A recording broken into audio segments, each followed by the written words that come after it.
অতি দুখেৰে জনাবলগীয়া হৈছে যে অভিনেতা কিশোৰ দাসৰ আজি দেহাৱসান।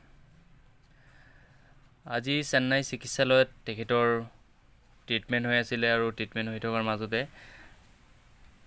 কিছু সময় পূৰ্বে তেখেতে শেষ নিশ্বাস ত্যাগ কৰে। বহুত দুখ লাগিল। আমাৰ মাজত এই অসমৰ প্ৰতিভা হেৰাই গ'ল। আগন্তুক দিনত হয়তো তেখেতৰ আমি বহুত ভাল ভাল কাম চাব পাৰিলোঁ হয়। তেখেতৰ লাষ্ট ভিডিঅ'ত কি ক'লে আহক এবাৰ চাই লওক। নমস্কাৰ, মই কিশোৰ দাস। আপোনালোক সকলোৱে জানে যে মই কৰ্কট ৰোগত আক্ৰান্ত হৈ আছোঁ আৰু মই যিহেতু চিকিৎসাৰ কাৰণে বোম্বেত আছিলোঁ, মাজতে গুৱাহাটী গৈছিলোঁ যদি আকৌ মই বিশেষ কাৰণত বোম্বেত আহিবলগীয়া হ'ল। গতিকে মই বোম্বেতে এতিয়া উপস্থিত আছোঁ আৰু ইয়াতে ট্ৰিটমেণ্ট চলি আছে। আৰু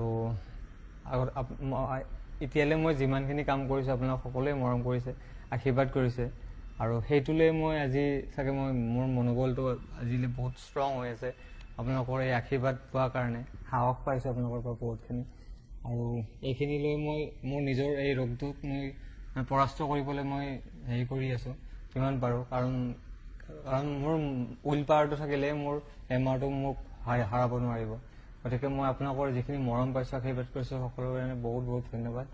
আৰু মই এই বেমাৰটো হোৱাৰ আগতে মই এখন চিনেমা কৰিছিলোঁ, মোৰ মানে যিখন শেষ চিনেমা লাষ্ট কৰিছিলোঁ, সেই চিনেমাখনৰ নাম হৈছে দাদা তুমি দুষ্ট কৰ। অতি সোনকালে আপোনালোকৰ মাজত আহি আছে আৰু এই চিনেমাখন হৈছে বহুত বেছি হাস্যমধুৰ আৰু ৰোমেণ্টিক হয়। বহুত ভাল পাব আপোনালোকে, মোৰ বিশ্বাস, মোৰ দৃঢ় বিশ্বাস এইখন চিনেমা চাই আপোনালোক সকলোৱে ভাল পাব। আৰু কেঁচা বস্তু বুলিয়ে ক'ব লাগিব, আপুনি যদি চাব সকলোৱে চাব। মই বহুত আশাবাদী চিনেমাখনক আৰু আপোনালোকে মৰম কৰিব, আশীৰ্বাদ কৰিব।